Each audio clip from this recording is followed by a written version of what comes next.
صبر کے کچھ گھونٹ اتنے کڑوے ہوتے ہیں کہ پوری زندگی کی مٹھاس چھین لیتے ہیں۔ میں ان لوگوں کو کچھ نہیں سمجھتا جو اپنے آپ کو سب کچھ سمجھتے ہیں۔ پھر یوں ہوا کہ گھڑی کھول کے رکھ دی میں نے، وقت ہر شخص کی اوقات بتا دیتا ہے۔ انسان کی فطرت ہے، لا حاصل کو روتا ہے، حاصل کو رلاتا ہے۔ جتنا بدل سکتا تھا بدل لیا خود کو، اب جس کو شکایت ہے وہ اپنا رستہ بدل لے۔ جب لوگوں کے پاس متبادل ہو، پھر انہیں کہاں فکر رہتی ہے کسی کے روٹھ جانے کی۔ ان لوگوں کو رشتے نبھانے سے کوئی مطلب نہیں ہوتا جنہیں اپنے مطلب سے مطلب ہوتا ہے۔ اپنی قدر کرے، خود کو باعلم کرے اور اپنے لیے مسکرائے۔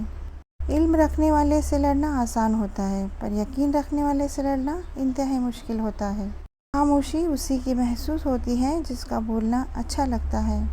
خاموشی کا مطلب لحاظ ہوتا ہے، لوگ اسے کمزوری سمجھ لیتے ہیں۔ کچھ لوگ اپنی خلوص کی وجہ سے اور کچھ لوگ اپنی منافقت کی وجہ سے عمر بھر تنہا رہ جاتے ہیں۔ لوگوں کو وقت دے، موقع دے، عزت دے، لیکن کسی سے تعلق کی بھیک نہ مانگے۔ دلوں میں فرق آ جائے تو تعلقات نبھائے نہیں جاتے بلکہ گھسیٹے جاتے ہیں۔ عادتیں نسلوں کا پتہ دیتی ہے، ماتھے پہ کسی کے کچھ نہیں لکھا ہوتا۔ وقت سب کا آتا ہے مگر وقت آنے میں وقت لگتا ہے۔ بات زخم بھی بن سکتی ہے اور مرہم بھی۔ شکر ہے موت سب کو آتی ہے، ورنہ امیر لوگ اس بات کا بھی مذاق بناتے، غریب تھا مر گیا۔ یہ ممکن ہی نہیں ہے کہ جو ہم دوسروں کے ساتھ کریں وہ ہمارے ساتھ نہ ہو۔ کوئی بھی بد نصیب نہیں ہوتا، بس ہر ایک کا نصیب مختلف ہوتا ہے۔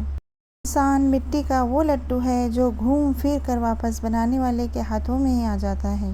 محبت خوبصورت ہے مگر عزت انمول ہوتی ہے۔ ضائع نہ کر اپنے الفاظ ہر کسی کے لیے، خاموش رہ کر دیکھ تمہیں سمجھتا کون ہے۔ ساری عمر کسی کے ساتھ کتنا ہی اچھا کر لو، لیکن کسی مجبوری سے ایک دفعہ ساتھ نہ دے سکو تو ساری اچھائیاں کنویں میں گر جاتی ہیں۔ کچھ چیزیں آپ چاہ سکتے ہیں، انہیں پا نہیں سکتے۔ جیت کی عادت اچھی ہوتی ہے لیکن کچھ رشتوں میں ہار جانا ہی بہتر ہوتا ہے۔ Thank you